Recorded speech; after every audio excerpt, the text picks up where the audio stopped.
করে বিভিন্ন প্রতিষ্ঠানের দায়িত্বপ্রাপ্তরা। তো সেই ক্ষেত্রে আপনারা এই অর্থনীতির আরেকটা শক্তিশালী জায়গা, দেশের বিনিয়োগের ক্ষেত্রেও জায়গা, বিদেশিদেরকেও দেশের অর্থনীতি সম্পর্কে ভালো একটা মেসেজ দেওয়ার জায়গা। শেয়ার বাজার নিয়ে এখন পর্যন্ত বোধহয় খুব বেশি ওপেন আলোচনা বিভিন্ন স্টেক হোল্ডারদের হয় নাই। পত্রিকায় সত্যিকার অর্থে আজকের প্রোগ্রামের আমি কোনো প্রিপারেশন ওইভাবে নেই একটু দেখা সময়টা পাইনি।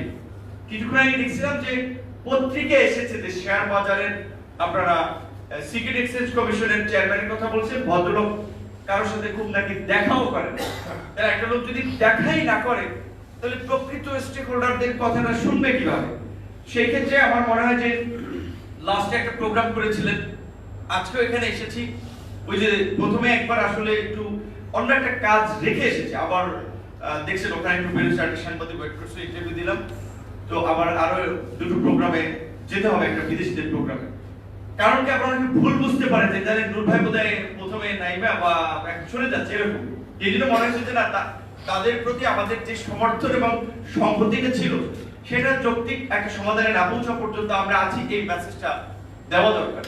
আমি মনে করছি শেয়ার বাজার নিয়ে অনেকের দিক অভিজ্ঞতা আছে, যেমন সিক্রেট এক্সচেঞ্জ ডিএসসি যে ঢাকা স্টক এক্সচেঞ্জের পরিচালক ছিল মিনহাজ মান্নান ইমন, আপনারা কি চিনেন? সেই মিনহাজ মান্নান ইমন ভাইকে যে এই বিশেষ করে সম্ভবত 21-এর দিকে হবে বা এই 20-21-এর দিকে হবে বোধহয়, তাকে যে গ্রেফতার করেছিল, কি মামলায় গ্রেফতার করেছিল?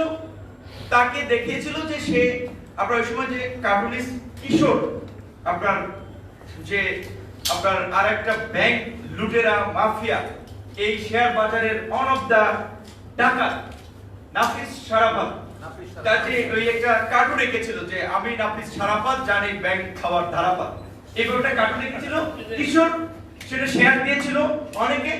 সেই কার্টুনিস্টের সাথে ইমন ভাইয়ের আমি যতদূর জেনেছি চ্যাট পেয়েছিল, যেই কারণে র‍্যাব তাকে তুলে নিয়েছিল। এটা ওই কার্টুনের ওইটা ছিল ইস্যু। মূলত দীপু মনি এবং তার কিছু কাছের লোকেরা, পরে ভদ্রলোকের সাথে কথা হয়েছিল সে সময় জানলাম, তার কোম্পানি লিখিয়ে নিয়েছে, তাকে ওইখান থেকে আউট করার জন্য এই ব্যবস্থাটা করেছিল। এই সিন্ডিকেট যারা শেয়ার বাজার নিয়ন্ত্রণ করেছে, ভুয়া কোম্পানি খুলে 1 টাকা শেয়ার 3 টাকা দেখায়। এবং সবচেয়ে আমি মনে করি এই যে আপনার শেয়ার বাজারে ঢোকার যে প্রক্রিয়াটা, এই ক্ষেত্রে তো ওই যে বলছেন একজনের যে স্টাফ সে হেরিয়ার গাড়ি নিয়ে ঘুরে, কারণ অবশ্যই তো এখানে তো সব পর্যায়ের একটা লোকেরা জড়িত আছে এবং সিন্ডিকেট করে তো সবাই বেনিফিশিয়ারি হয়। যখন 1 টাকা শেয়ার 3 টাকা দেয়, একটা ভুয়া কোম্পানি কয়েক হাজার কোটি টাকা বাজার থেকে তুলে গায়েব হয়ে যায়। সবচেয়ে আশ্চর্যজনক এবং দুঃখজনক যেটা, এই গত 6 মাসেও শেয়ার বাজার থেকে প্রায় 70,000 কোটি টাকা হওয়া হয়ে গেল। এটা নিয়ে পত্রিকায় লেখা হয়েছে টুকটাক বোধহয়, টেলিভিশন এত প্রোগ্রামে আমরা দেখি সকালে পলিটিক্যাল আলোচনা, নির্বাচন কবে হবে, সংস্কার কি হচ্ছে, এই গতানুগতিক আলোচনা টক শোতে এখন অ্যাভয়েড করে যায়। গতানুগতিক আলোচনা আমি কি বলবো? এখন এই সরকার, আমরা অবশ্যই আমাদের সমর্থিত সরকার, আমরা আন্দোলন করেই তো এই রক্তের বিনিময়ে সরকার নিয়ে আসলাম। ছাত্র দলের এই মামুন ভাই বিশ্ববিদ্যালয়ের একসাথে কাজ করার সুযোগ দেখেছি, ভদ্র মানুষ কতবার হামলার শিকার হয়েছে, চা খাইতে যেয়ে বন্ধুদের সাথে আড্ডা দিতে যেয়ে ছাত্র দল পরে এই কারণে বেধড়ক মারধরের শিকার হয়েছে। আমাদেরটা সবাই দেখেছে অনেক থেকে, আমরা একটু জাতীয়ভাবে পরিচিত, পত্রপত্রিকায় বেশি এসেছে, তাদের মতো এরকম আরো অসংখ্য রাজনৈতিক কর্মী বিভিন্ন দলের, তাদের মার খাওয়াটা, অত্যাচারের চিত্রটা কেউ দেখেও নেই। এইবার তো এই ফার্স্টে গ্রেপ্তার হয়ে রিমান্ডে আমরা দেখেছি কি পৈশাচিক অত্যাচার নির্যাতন করে। আপনারা ভাবেন, আমরা একটু পুরনো ভিডিও পাবেন, 2023 সালের 4 আগস্ট আমার বাসায় রাতে ডিবি হানা দিয়েছিল আমাদের যে ছাত্র সংগঠনের নেতা ইয়ামিন, তাকে গ্রেফতার করার জন্য। সে তৎকালীন মতিঝিল জোনের ডিসি ডিবি ছিল, মাতাল অবস্থায় আমাদের বাসায় গিয়েছিল। তখন আমরা বলেছিলাম এটা এক গভর্নমেন্ট অফিসার এবং ডিবি অফিসার, সে অভিযান চালাচ্ছে জাঙ্কের অবস্থায়, যে ক্যান ইমাজিন, সেখানে আর অফিসার ছিল, তাদেরকে বললাম এই যে রাষ্ট্রের চিত্র। সেই হারামজাদাই হচ্ছে আমাকে ডিবির কার্যালয়ে তার টিমে দিয়েছিল, আমাকে এই যে গ্রেফতার করছিল, যে তার মানে উসুল করার জন্য তার চেহারাটা যে আমরা এক্সপোজ করলাম ওর কাছে দিয়েছিল। পরে শুনলাম এখন যেটা অনেক বলতেছে, তার ওখানে তো চোখ বেঁধে মানে ঝুলাইয়া উপর করে আপনার হাত ঝুলাইয়া এইটা অনেকে জানে না, সেটা রাজনীতি করে আসলে অনেক ক্ষেত্রে আপনারা দেখেন, অনেক ক্ষেত্রে হ্যাঁ রাজনীতিবিদ এমপি হয়, মন্ত্রী হয়, অনেকে ছবি তুলতে যায়, সম্মান করে, বিভিন্ন ক্ষেত্রে দাওয়াত দেয়। এই জায়গায় আসছে যে অনেকের কত তিক্ত এবং কি সংগ্রামটা বিএনপির অনেক সিনিয়র নেতৃবৃন্দকে আমি দেখেছি টিভির কার্যালয়ে বা জামাত শিবিরের ছেলেরা, ছাত্র দল মার খেয়ে রক্তাক্ত হয়ে গেছে, হাত ফুলে গেছে, পা ফুলে গেছে। কোর্টে যখন তোলা হয় সাদা একটা পাঞ্জাবি আয়রন করা একটা কাপড় পরাইয়া নেতা কর্মীরা হাত জাগিয়ে দেখায় যে না সাহস আছে, কিন্তু ওইখানে যে কি নির্যাতন নিপীড়নের শিকার, ওই আদালত থেকে যাওয়ার পরেই আবার তার চোখ দিয়ে পানি পড়ে।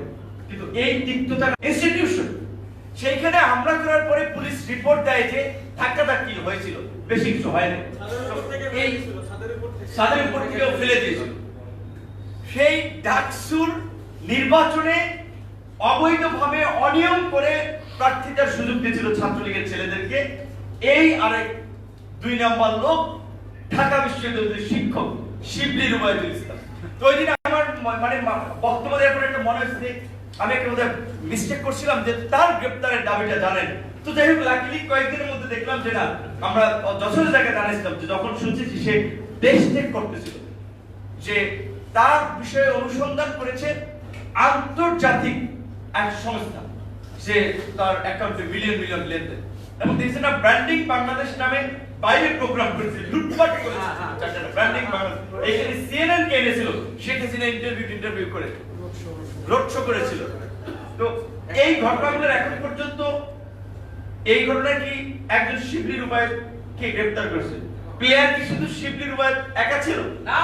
দুঃখজনক হচ্ছে গতকালকে একটা পত্রিকায় দেখলাম যে মির্জা আজম আওয়ামী লীগের এই অনবদ্য বিগ লিডার ছিলেন, তিনি 5ই আগস্টের পরে ইউনাইটেড গ্রুপের গেস্ট হাউসে বেশ কয়েকদিন ছিলেন, তারপরে তাকে পালিয়ে যেতে সহযোগিতা করেছে।